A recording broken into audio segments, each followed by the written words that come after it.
There he is. Jeff White, how are you doing?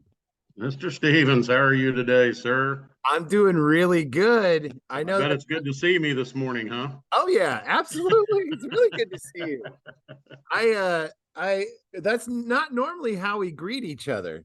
No, no. No. What's up, son? Hey Dad, How are you today? I'm really good.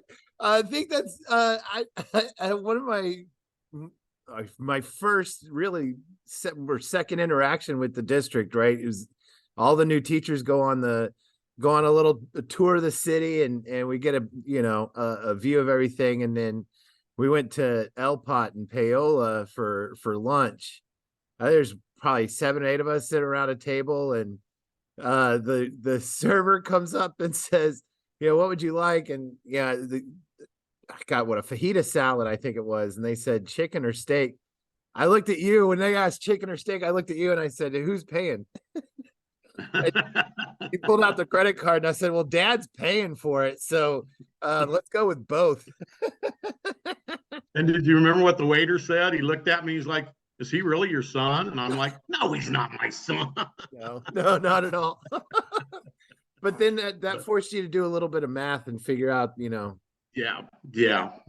I actually count my fingers. Yeah, I actually could be your dad.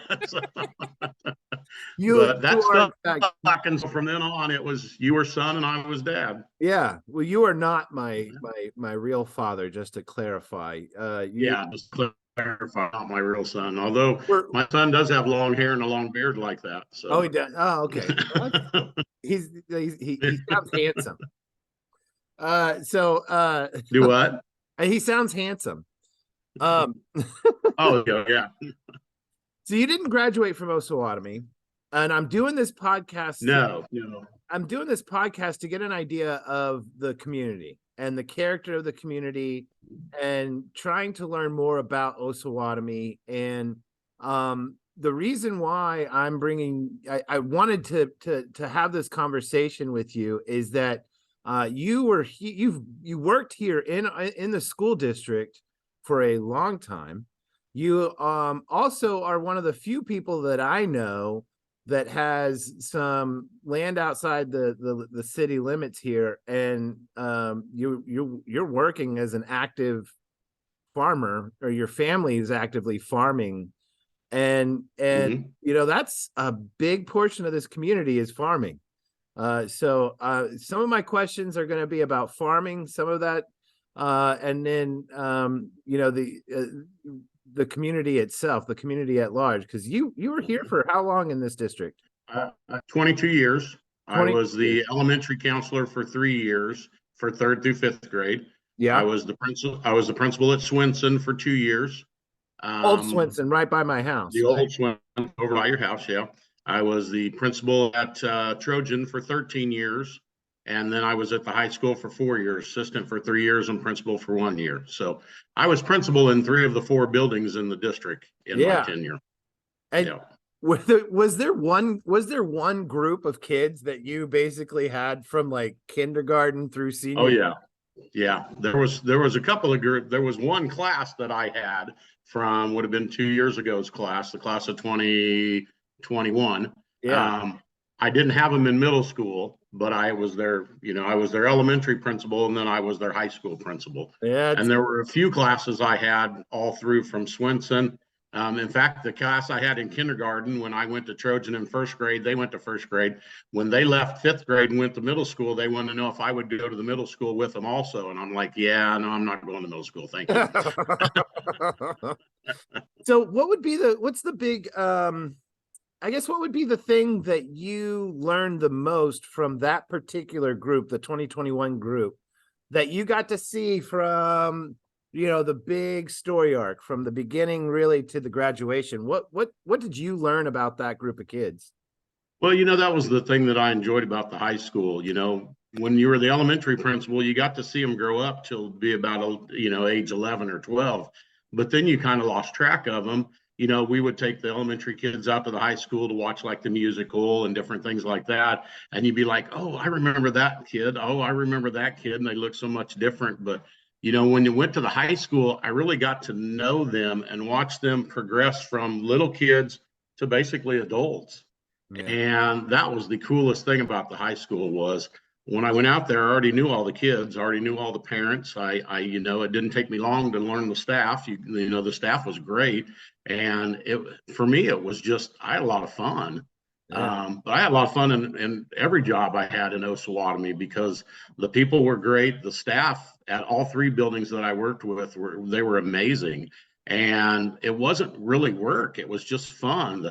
The kids were great. The parents were always very supportive. And, you know, I still run into people every day, or not every day, but when I run into people, they all say, you know, you did such a great job over there.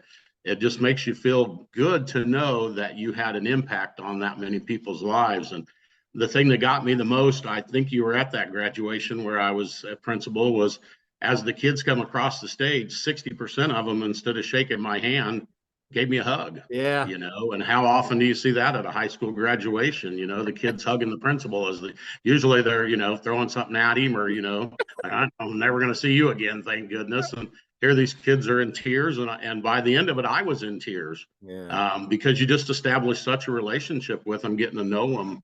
In a small community like this, I feel like you get to know everybody. And Right. I wouldn't trade my 22 years in Osawatomie for anything. It was great. I loved it. What in what ways? So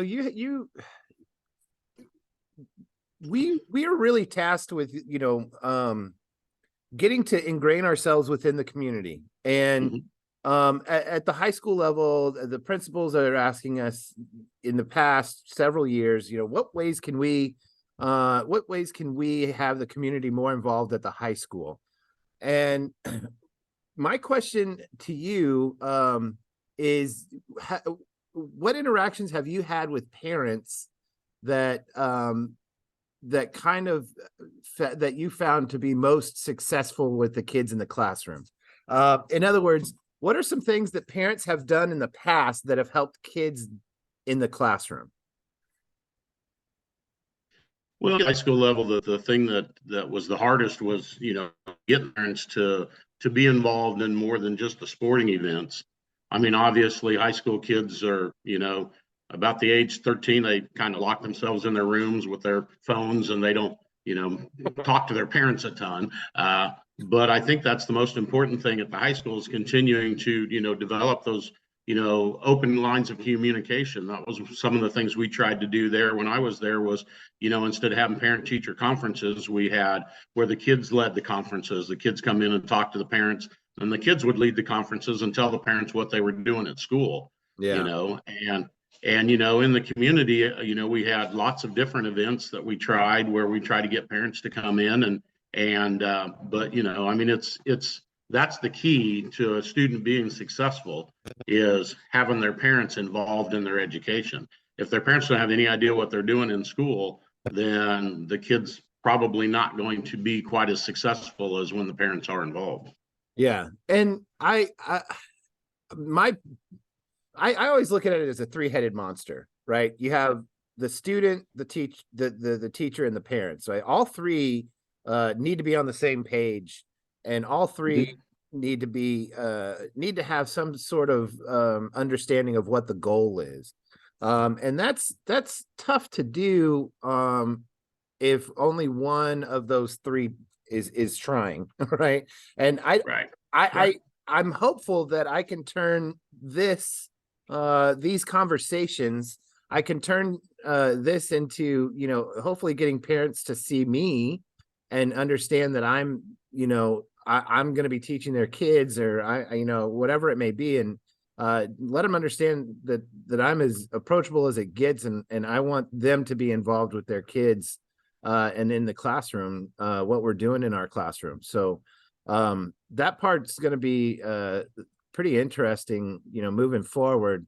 How can we, you know, how can I get better this year of making sure that that three-headed monster is, you know, You know, you know, two of the things that I did at the elementary school, and I never could quite figure out how to incorporate them into the high school.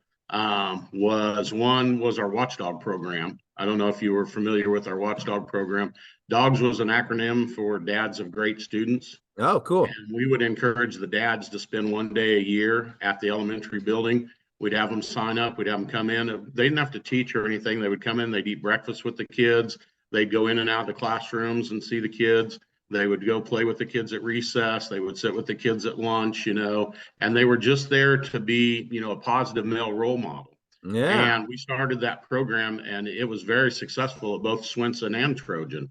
And one year we had 128 different dads come into the building that, come in throughout the school year. And the reason that was so successful, or the things that I liked about that, was it gave not only the kids an opportunity to see their parents at school, but it also gave the parents an opportunity to see exactly what school was like. What was it like to be there from 8 to 3, playing at recess or in the classroom or going to music or going to gym? Yeah. And that was something that I always wanted to try to figure out, how could we get the parents in the school building at the high school more than just for conferences or the sporting events at night?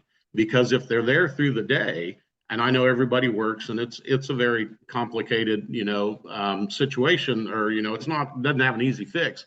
But if the parents could be in the building more throughout the day, then they would see what it takes to teach your math class, or what it takes for your student to take your math class, or what it's like to have 7 different classes a day and 5 of them are core classes, and how hard it is to sit in a desk for 45 minutes in a row and learn, and then get a 4-minute break, go to the bathroom, and run to the next 45-minute class and learn a whole new subject. Right. So that was something I never could quite figure out exactly how to do it at the high school and not make it an elementary thing. Yeah. You see what I mean? Yeah. That's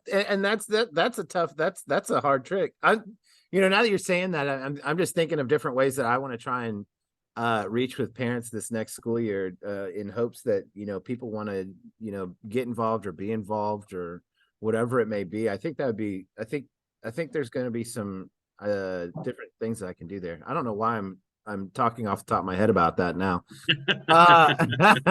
You're just going where the conversation takes you. I need to, I should probably just take notes.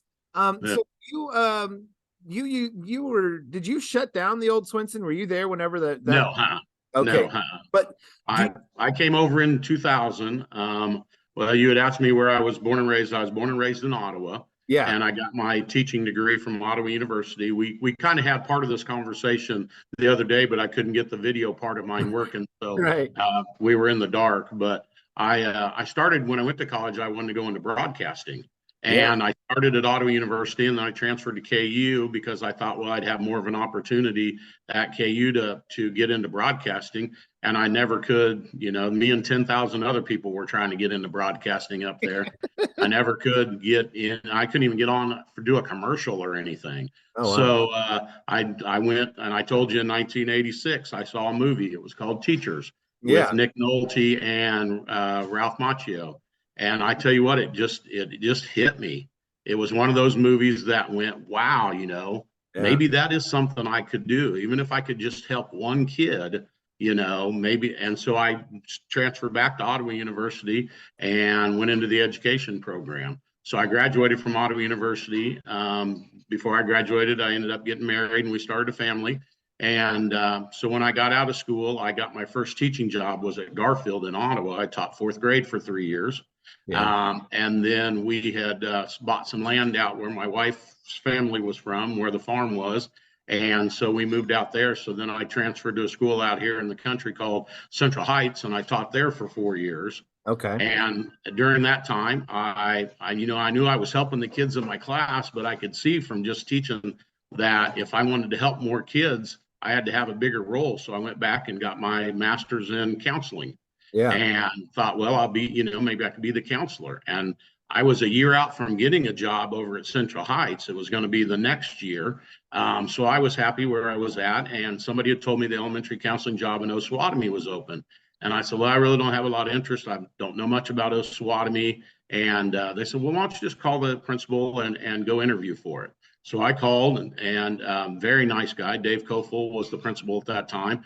And so I went over to interview, and honestly, kind of a funny story. I thought it was just going to be him in Yeah. the interview, but when I walked in, there was like 7 people in there, you know, superintendent, assistant superintendent, curriculum director, counselor. There was Oh just, my gosh. That's and the nice thing about it was I didn't intend to take the job, so I was very relaxed.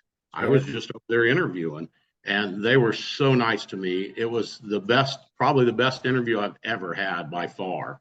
Yeah. And at the end of it, they asked me if I had any questions, and so I said, "What's the salary?" And the salary is going to be like a 25% increase over what I was making as a teacher. Nice. And so I couldn't pass it up, and I'm glad I didn't. I mean, it's been, like I say, coming to Osawatomie was the best thing that happened in my career, and Yeah. I loved working with the people. Bob Cook was the superintendent when I was there, and then Gary French was superintendent after that. The guys I worked for, the people I worked for, were just outstanding. They were it was all about people. And that's how I tried to run the buildings I was in. I tried not to make it, about a job. It's about the people that are at the job. Right. If you need to, if something happens, and I was told that, the job's going to be here tomorrow. If you need to be gone today, be gone today, whatever. We tried to help, not run it, we tried to run it as a family was that's the way I always looked at it. So, And I that's one thing that I definitely got from you is that there is a fan that it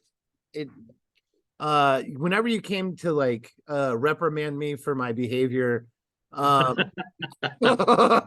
all those times, both of them. Mm. It was awesome because you would come in and you would just sit down and we would talk it out. And it was never hey, this is what you're doing wrong and you better, fix it up and you were always very, very much like having a conversation about what we need to fix. And I appreciated that a lot about you. And I appreciated the way that you handled those situations. I always tried to be the kind of boss I wanted. My first principal when I was at Garfield was a great guy. Yeah. And Dave Kofel, who was my principal while I was the counselor there, both great guys. And that's what when I decided, like I was going to say, once I became the counselor, then I realized that if I, really wanted to help all the kids in the building, you become the principal and you set the tone for the building. So that's when I went back, got my master's in administration. But I had 2 really great role models, and that was how I always tried to be, because that's how they were to me. Yeah. So you were at Swinson for 2 years as a principal. My wife's grandparents lived right across the street. Right. Did you ever have any run-ins with them? Not that I remember. Okay. The only reason why I ask is because Grandma used to get fired up about the drop-off lines and it was horrible. I know. Until they fixed Brown Street, or is it Brown that you live on? I live on 10th Pacific. Yeah. Until they fixed Pacific, the drop-offs over there were unbelievably horrible. And they made 10th Street one way. And that was a big that I believe was another thing that helped him out. But she would just get so fired up, and she was the kind of lady. She was the kind of lady that would call you and let you know about it. I don't remember that, but it's possible it happened. But there's a lot of things that you block out of your memory after 22 years. Yeah, I'm just glad that that's not what you remember. No, fortunately. It's too funny. So I want to talk to you a little bit about farming, because that's a good chunk of this community is we're getting rain right now, and it's I know the dog's having a fit because it's storming over here. So and I don't have to water the garden today, so I'm still thankful there. Hope we get a lot. If it rains all day, we haven't had near enough this summer. Right. So that's really hot this week. Yeah. So when I think about farming, when I think about that, I think about that. Like, you have to be a modern day jack of all trades, right? You have to be able to fix an engine. You have to be able to, drive gigantic $750,000 combines. You have to be able to, handle livestock. You have to be able to, network with people like who, you're taking cattle to, to sell your cattle to raise cattle. You have to know the veterinarians. I mean, there's so much as a farmer. You're not, being a farmer is not it's not easy by any stretch, and you have to know mechanical things. You have to know biological things. Like, how important is education really for farming, and how important is it to kind of be good at everything when it comes to farming? Well, I look at farming like I looked at school. I don't have to know everything, but I have to know somebody who knows. Yeah. I don't know how to fix anything, but my son's a very good mechanic, and actually, my wife's a very good mechanic. There you go. So I wasn't raised on a farm. Like I said, I was raised up in Ottawa, but they were both raised on farms, and so it's something that just kind of gets into your blood. You just kind of get used to doing, so you don't look at it quite as like an overwhelming job. Like this morning, I got up early to catch some heifers that we needed to move because it's supposed to be 100 degrees today. And once it gets hot, they shade up under the trees and won't come out anywhere near you. So, I mean, it's some things about farming are you just learn to do, and you learn little tricks, just, a little bit probably like teaching. But yeah, farming is an extremely important part of the what I call the small community out here.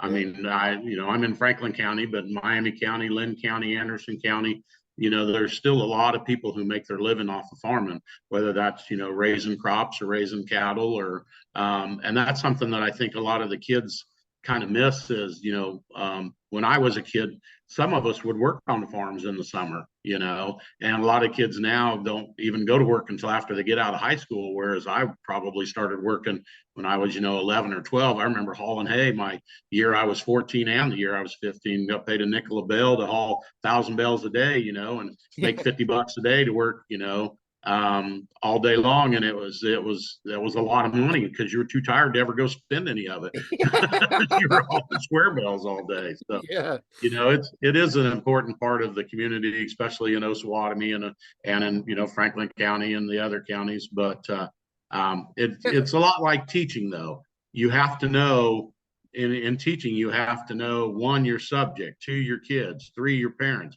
4, your administration, 5, your staff. I mean, you just have to have a lot of different, skill levels. You can't just stand up and regurgitate information in front of a class and expect them, I mean, I guess if you say 2 + 2 is 4 more, over and over 1,000 times, they're going to memorize it, but That's they're not going to. that's torture. Yeah, exactly. So, but no, it's fun. I'm enjoying what I'm doing. But I do realize every day that, I've got 2 bad knees, had them both replaced. Yeah. And I'm not as young as I was when I first started being a principal in Swatty. So age and my knees are catching up with me. So I don't have the ability to do all the things that I used to do, but Right. it's Now you like say you were baling hay or throwing hay when you were a kid. yeah. You're not the first person to tell me that. And I almost wonder because I've never heard any of my students in the 4 or 5 years that I've been here, I've never heard any of them talk about, yeah, I'm going to go help out, such and such farm over the summer or anything like that. I've never heard of it. Yeah. Is there a reason for that? Is there a reason why, like I get the sense that, years ago it was easier to get, like farming work or being a helping hand or farm hand, or I don't know what you would call it. It was easier to do that, years ago versus now.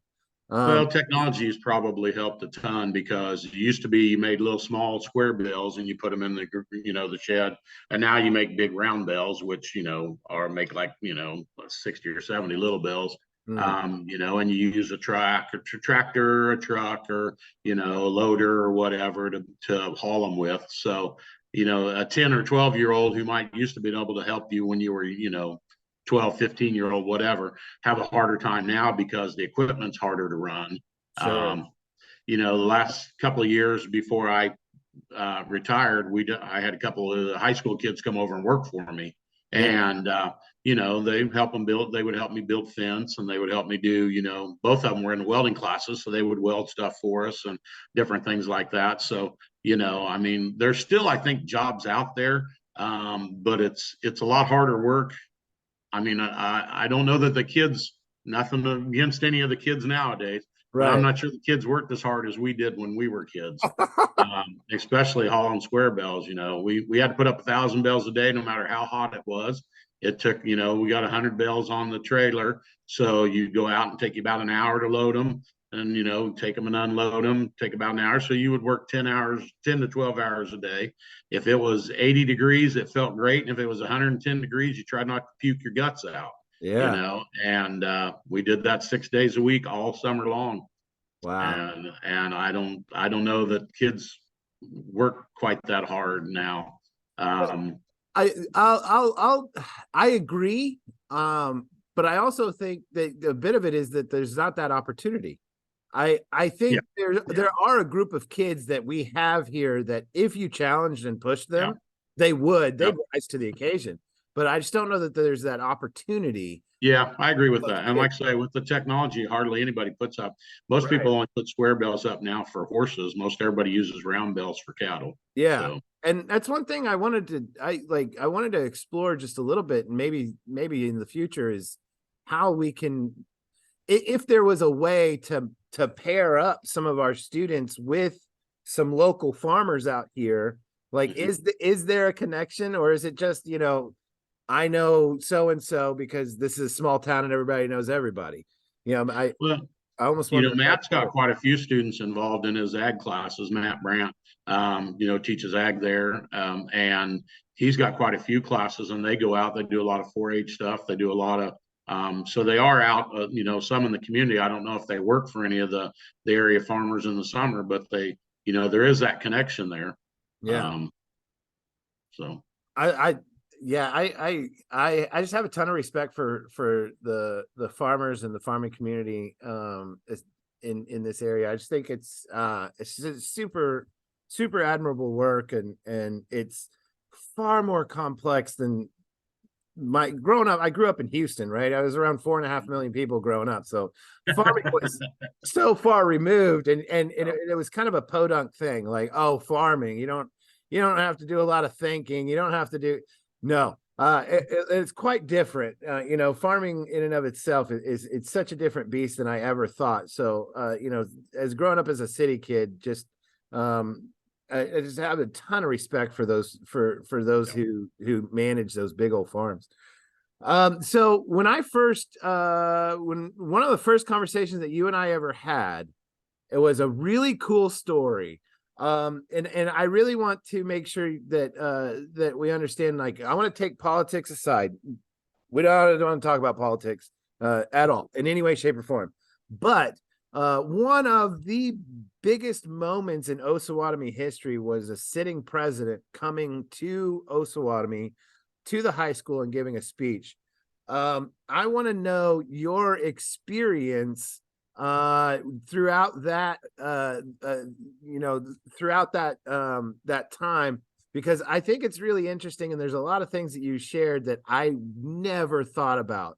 So, like, can you speak to your experience whenever Obama? Yeah, well, the funny thing about that was that he came in, I think it was January or February, so he came after the first of the year. But that fall, Mr. French, I'm gonna call him Frenchie, I always called him Frenchie, Yeah. had bought an Obama mask for Halloween. And so he had worn the Obama mask around a little bit. And the reason I'm telling that story is because Andrew Maines, who's the principal at Swinson Center, she had always did a theme every year. And that year it was celebrities. And she would have people come over dressed up as celebrities. And they would, come to the morning meeting and talk to the kids. Well, of course, President Obama had to visit. So Gary put on his, Obama mask. Myself and Randy Madden dressed in black suits, and we came over as Secret Service agents.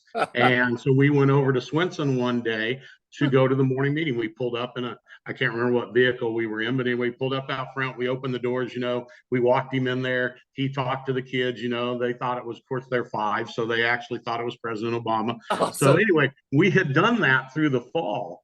And then we get a call. I don't, like I said, I can't remember if it was January, February, or whatever. And French calls us out to the central office, all the administrators. And he's like, President Obama's coming. Like, yeah, right, Gary, whatever, I got a building to run. Or, you've been joking. Because he joked around with us all the time. He's like, Sure. no, seriously, President Obama's coming to Osawatomie. Sure. Well, I mean, it took him 20 minutes to convince us that, he wasn't just, leading us down the road. And so it was like, yeah, he's coming to commemorate a speech that President Roosevelt gave back in, it was 100 years ago. I was thinking it was 2009 when he came. I can't remember exactly when he came, but anyway, so finally he talks us into this, and I got to tell this funny story because it just cracks me up to tell it. Yeah. So we were in this meeting for about an hour and a half, and then he dismisses us out of the meeting. And back then, the superintendent's office is where Oz Envy has their store right now. So when Yeah. you came out, you came right out to the front of the building. And Right. Mrs. Maines and I walked out to the front of the building, and there's this guy standing there in a black suit. You could just tell he was Secret Service written all over him. Yeah. And he's looking around, and he looks very confused. So I said, "Can I help you?" And he's like, "I forgot where I parked." What? I'm like, "You're protecting the president?" But anyway, that story always cracks me up. But anyway, it was a great experience for the town. Yeah. To have President Obama come and give a speech. Whether you were a Republican or a Democrat, it didn't matter. Right. It was just having the president there. It was quite an ordeal. It took them, weeks to get that set up. They ended up using the shop down there to where he came into, and they had a meet and greet down there. And then, of course, the speech was given in the Max Steel gym, and you had to have it all set up for security wise, so people couldn't, get to wherever they weren't supposed to be. It was packed. It was hard to get a ticket to that. The people that got a ticket to that had to work, stand in line. I mean, it wasn't like you just passed out tickets to that. You had to, and if you got to go, it was the speech was one. I guess he was commemorating a speech that, like, say, President Roosevelt came to Osawatomie and gave 100 years before. One of the things that I enjoyed the most was I was in charge of Grandma Ruth. And I don't know if I told you this part of the story or not, but Grandma Ruth was a foster grandparent for the school district for a number of years, probably over 30 years. Okay. But she was the only person who was still alive when Roosevelt came. She was 102 years old. So she was 2 when President Roosevelt came, and she was 102 when President Obama came. And so I had to go pick her up, and we went to the high school early. Channel 41 came down and interviewed her. And then I had got to take her. Of course, she was in a wheelchair, but I got to take her, and she got to sit in a special place. So after the speech was over, President Obama came down and shook her hand. And there was a couple of them sitting there that he came down and shook hands after the speech was over. Yeah. So I got to see kind of some of the insides of what was going on, because they did, like, say, got to take Grandma Ruth around. But it was just an unbelievable experience for everybody in the town. It was just one of those things that I was so glad to be a part of. And, I'm not going to say I'm a Democrat or Republican, because most everybody knows I'm on the fence. I'm more of an independent. I choose the right to disagree with both parties. Yeah, but I think it was just. Politics are kind of like, especially for something like that in the town like this, politics is irrelevant. What is relevant is that a humongous the leader of the free world dropped into the high school real quick. Exactly. It was a 4,300, That's the only time I've ever been within hundreds of miles of a sitting president, let alone in the same room, and it was great. Mr. French and Mr. Chisholm got to go to the meet and greet and meet President Obama and their staff, the Secret Service. Everybody was so easy to work with. That's and cool.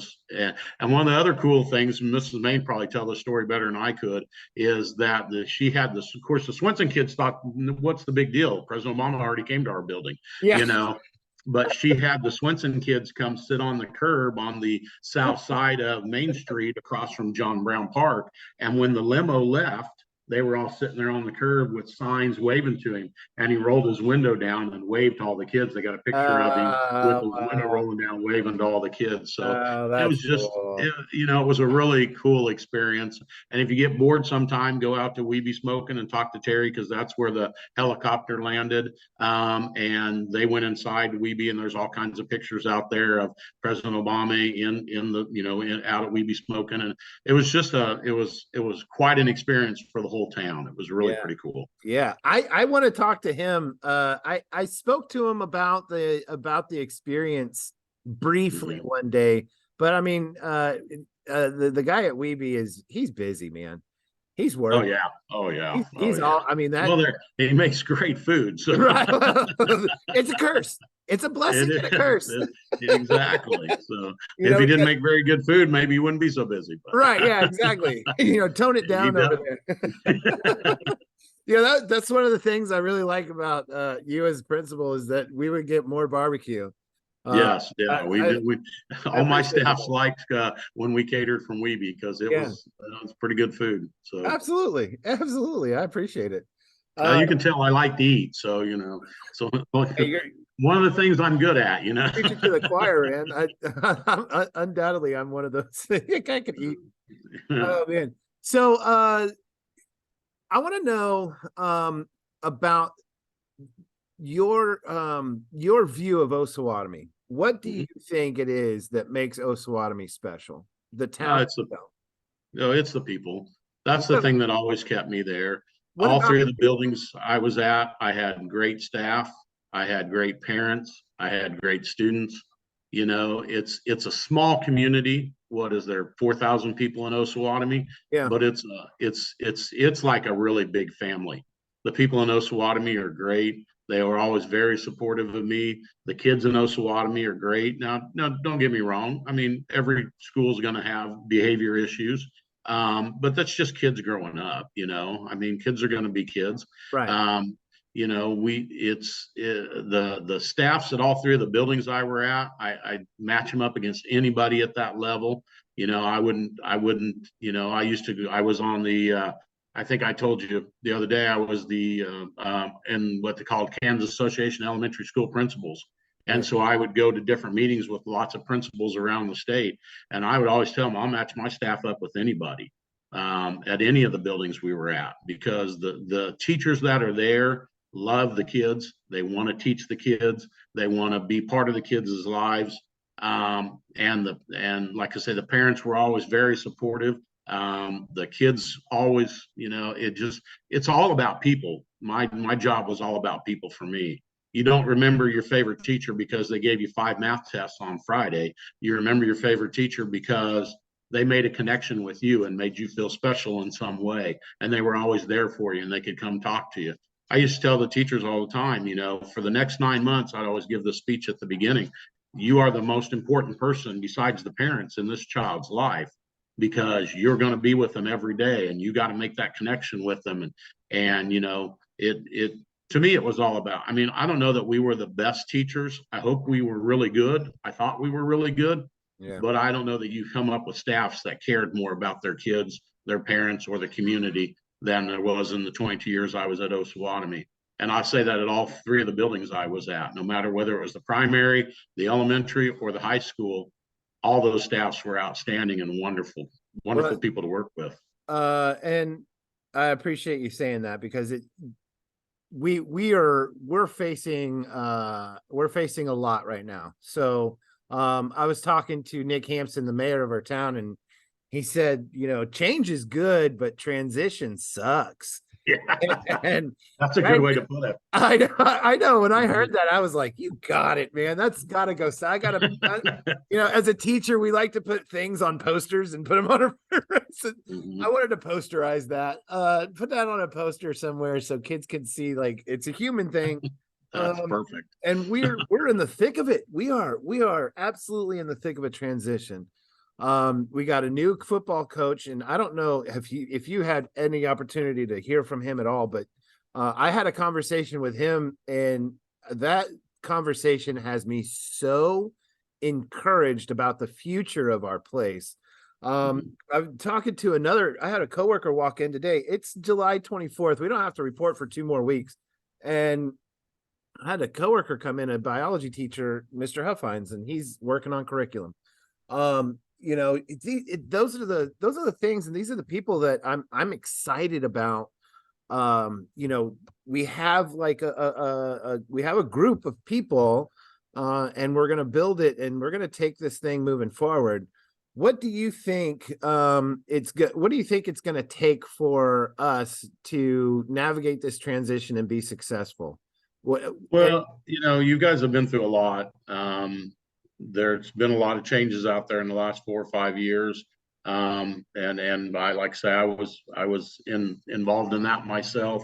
I started having issues with my knees, so I had to go ahead and leave. But what I think the most important thing is leadership. Yeah. Getting a good, solid principal, having a good, solid assistant principal that plans on, has a vision for the school and plans on being there for a while is the most important thing to developing a staff. Now, you said, change is good, but transition sucks. I like that. Yeah.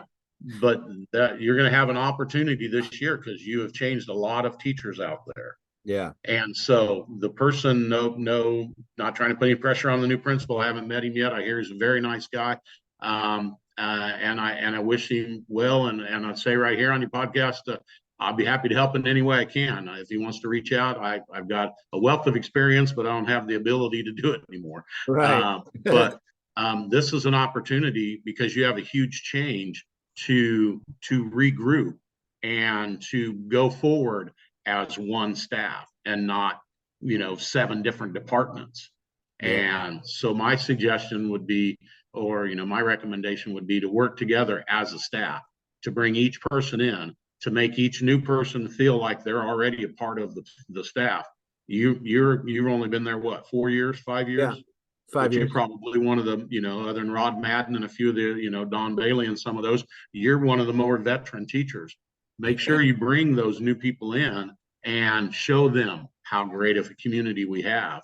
Have them, come to football games, basketball games, introduce them to the community, get them to feeling, get them to know the people, because that, one of the hardest things for a new teacher is to, 1, learn all your new curriculum, 2, learn all your new students, 3, learn all the people in the community. I mean, the first year I used to tell new teachers, it's like a bull ride for 8 seconds. Just hang on, because the first year goes by so fast. Yeah. But that would be my challenge to the staff that's there. Reach out to everybody and try to come together as one staff. Maybe it's not as important to know everything they need to know about the curriculum as it is to get to know the kids, to get to know the parents, to get to know the community, to get to know the rest of the staff. And with 12, and I may be off, but I was thinking I'd heard 12 new staff members coming in. It'd be easy to miss 1 or 2 or 3, so make it a challenge, Dave, each day to go say hi to at least once a week. Yeah. Yourself, walk down to their classrooms. How can I help you? What can I do? How are you doing? Do you need help with something? Because it's going to be very difficult because the principal has to learn all these things themselves too. Oh, yeah. And our new principal has to learn everybody's name, not just the new teachers. Going to need a lot of help. So it's going to, like you say, change is good. If it wasn't for change, you wouldn't be at the high school. If it wasn't for change, I would have never came to Osawatomie. Right. Change is not a bad thing. It brings new, it brings new things to you. But I like that. The transition's not always easy. Right. The one thing I've seen about Osawatomie, so the people that moved here were, free staters that were fighting against pro-slavery people, knowing they moved to this town, knowing they were going to be under attack. And they were persistent and they persevered through that. The railroad came and went. And I think, and I might be absolutely wrong, but there were like 4,500 people here when the railroad is here, and there's 4,300 people here when the railroad's gone. The people are still here. Yep. There was a flood in 51. You were there whenever the flood in 2007 happened. We've had 2 presidential speeches. Underlying all of it what I'm finding about this town is that there is an undercurrent of persistence and perseverance, and the people are going to get themselves through whatever it is that they're going through.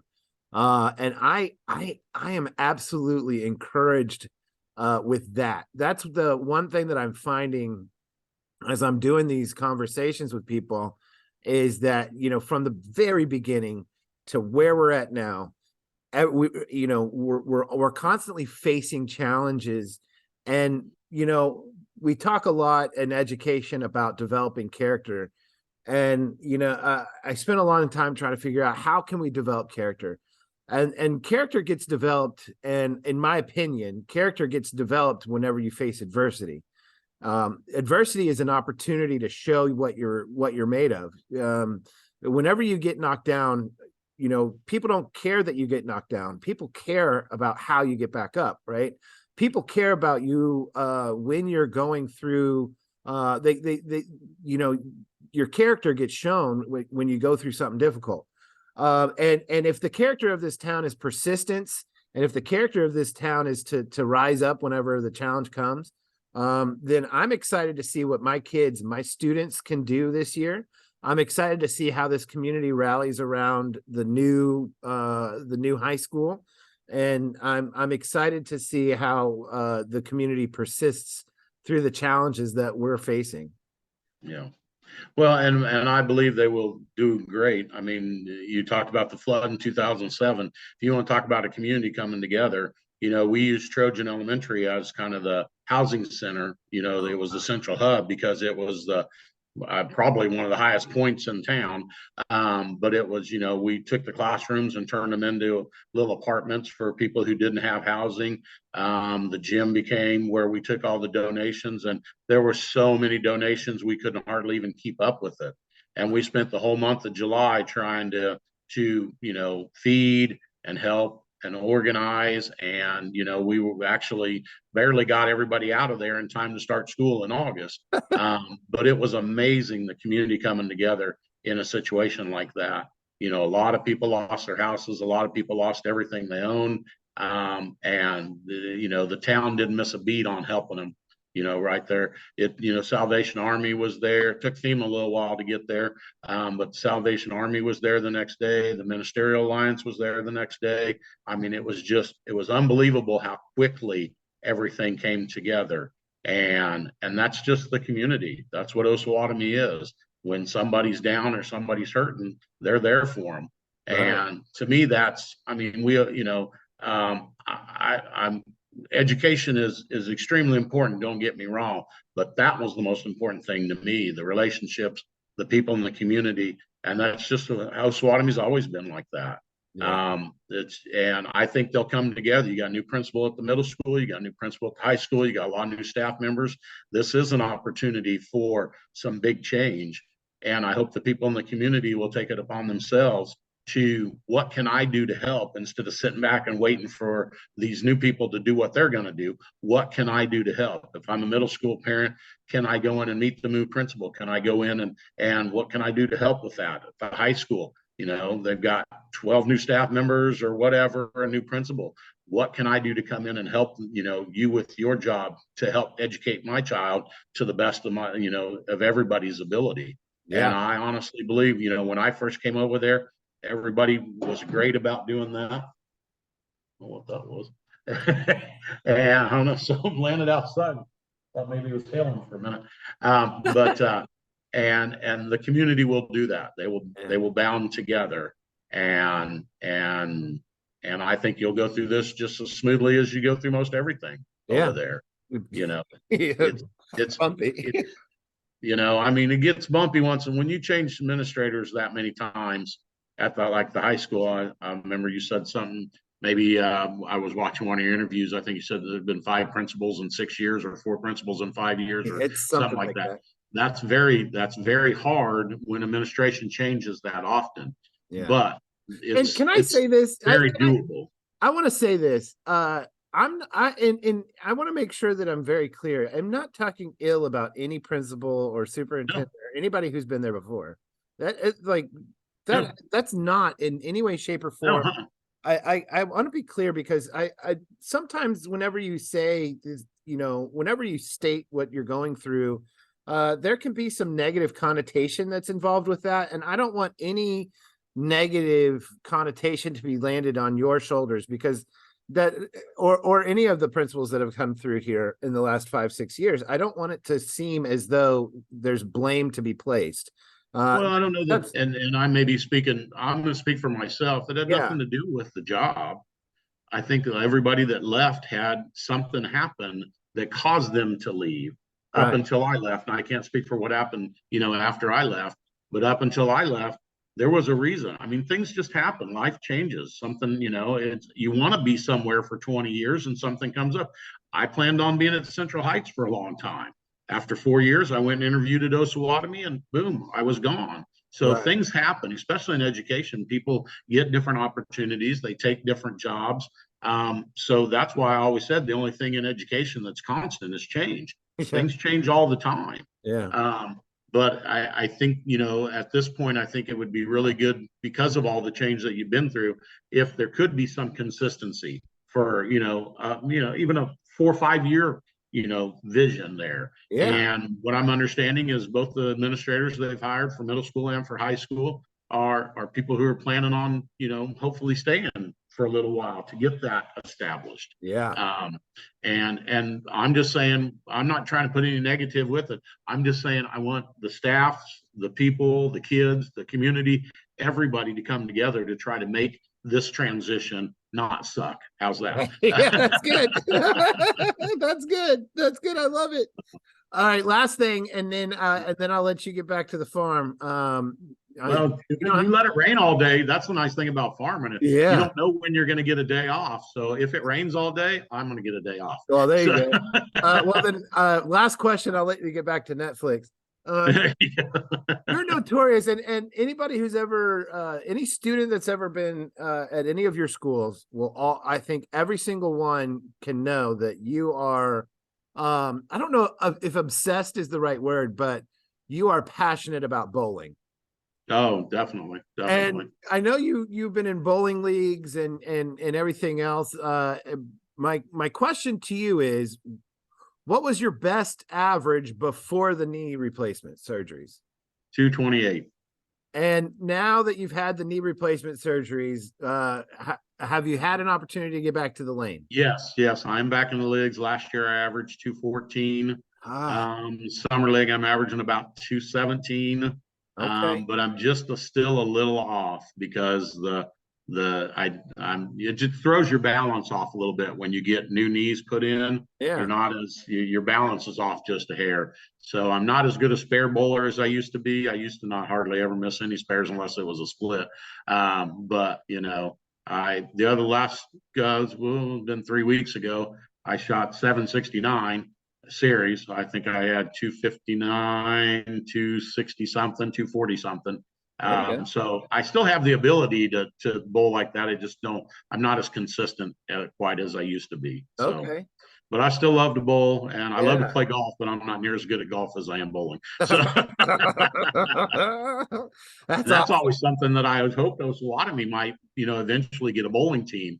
Well, but the Because problem is, got to go all the way out to Ottawa to bowl. I know, but it's not really that far. It's not. You're right. It's not that far, It's but not that far, it's but no, enough of that's an something that's really inconvenience to picking not put up. a team together.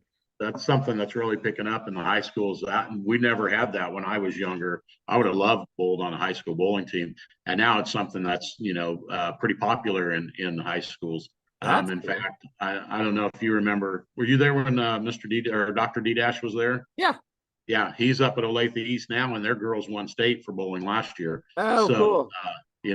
that'd be kind of fun to go. I would enjoy that supervision to go to the bowling alley and watch them bowl and win state tournament and stuff. So, but yeah, That'd be no, awesome. I've always enjoyed bowling. It's just something I've always been pretty good at, and hopefully I'll have the opportunity to keep bowling for a lot more years. Well, if Osawatomie needs a bowling coach, I know where we're turning. There you go. There you Yeah. go. I'd be happy to recommend somebody. Oh, all right, Jeff. Thank you so much. It's been Hey, really thank you awesome for talking doing to you. this. I really appreciate it. Yeah. I'm glad it worked this morning. So Yeah, I know you did a great job. You did awesome. I don't know how Wes just sent me a Zoom link and the picture popped up. So one of the people this weekend that I had look at my computer must have fixed it and didn't realize they got it fixed. So Yeah. Yeah, you did great, and I'm so glad I got a chance to talk to you. I'm hoping to see you soon. I'm planning on coming over some at the beginning of the year this year to Yeah, if get I to ever find see out that you everybody come through again. the high school and don't say hi, I I definitely know. have my feelings I hurt. have to go see, you're my son. I have to come see you. And I Yeah, used to love it. You would call the office and you'd say, "Love you, Dad. Bye." yeah. I don't know. My students would probably be upset with me for not doing this, but at the end of every time I hang up the phone with anybody in my classroom, I always say "love you too, bye" and hang up real fast. So when the secretary calls Jessica everybody, was the yeah, Jessica Gould was the secretary there, and it would just crack her up because I'm saying, "Love you, Jess. Bye." yeah. Well, the thing is, I'm unapologetically eccentric. Now, hey, That's you, me. you used to crack me up. I loved coming into your classroom. We Good. talked about a couple old stories, but you had something on your computer that from Braveheart that just always killed me. Yeah. You'd walk by and you'd hit that boy, and I'm prettier than this man is. It just cracked me up, And I would come in and the kids would be like, "Mr. White, what's the answer?" I'd be like, "It's 4." Well, it's Yeah. not 4. Yes, it is. Just write it down. It's 4. And I loved coming in your class because your kids, they enjoyed being in your class. They enjoyed having you as a teacher. And you, what I was talking about earlier, making that connections, you do a great job with the kids of that. I So appreciate it. any kids that have you for class this year, they're in for a treat. That's high praise, and I really appreciate it. So yeah, well, that's what it's all about. So you're right. I'm a firm believer.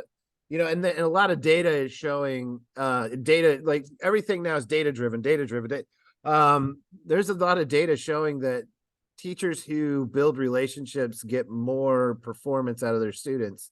So now it's time for me to take this year to take that next step and try and take the relationships that I've been building and I've been working on, and now I'm going to lean on those to see if I can get a better performance out of my students this year. So yep. Wish me and luck. they've got the ability to do it. They I do. know that everybody thinks math's hard, but math's really not that hard. You just sometimes have to, work at it just a little bit more. That's right. That's So, right. yeah, it's all numbers. We're gonna I do used it. to tell kids, there's only 10 digits, and all math, 1, 2, 3, 4, 5, 6, 7, 8, 9, 0. All Yeah. math is just putting them in different orders and figuring out what to do with them. For the most part, you're not wrong. You're not wrong. No, All right. but everybody thinks math is hard. So well, it's the learning process, I think. Yeah. Change is easy. Change is good. It's the transition that sucks. Exactly. And if you don't know the answer, you can just ask this right now. Right. Yeah. I went into quick story. I went into Mrs. Russell's room one time and she was out doing something I was looking for. And one of the kids was working on a math paper. And Yeah. he was into his phone. He was like, "What's -4 + 8?" Oh, no, that's cheating. It's no different using a calculator. Well, I guess you got a point. It's not. So, I don't know if it was, I think it might have been you or Dr. D Dash. I don't know, but you might have been there. Somebody had a question during a meeting about something, and I think it was you. You said, "Well, if it's a Googleable question, then it's probably not worth asking." And I was like, that would have been a Dr. D Dash because okay, I'm not sure I knew what Google was. I had to be the only principal in the state of Kansas that the kids had to show me everything we did on the computer or on the phone. They'd be like, "Mr. White, do you know?" I have no clue what you're talking about. But if you show me, I'll try to figure it out. Yeah. Oh, that's too funny. That's great. It was one of those that had InstaSnap or, all that. I didn't have a clue. But I know it's Instagram, Snapchat. But, I used to mix it up on purpose just to see what kind of faces they would give me when I would say stuff like that. Oh, I love doing that to the kids. Oh, absolutely love doing that. They think it's funny. Great. Nowadays they call it cringe. Cringe? Yeah. I remember when TikTok first came out, they all, "Mr. White, do this for me so we can put on TikTok." I'd be like, "My goal is to stay off of TikTok. Okay. Right. That's my goal." Yeah. I'm glad that they have, I'm like I say, I'm glad that they feel comfortable enough to come do those things. Right. And like I say, you'll have a great impact on the kids this year. I appreciate it. Well, thank you so much for You bet. giving Thanks me for your having time. me. Absolutely. And Have then a great enjoy the day. rest of that rain day, my friend. Yeah, I hope it rains all day, please. See you Bye. later.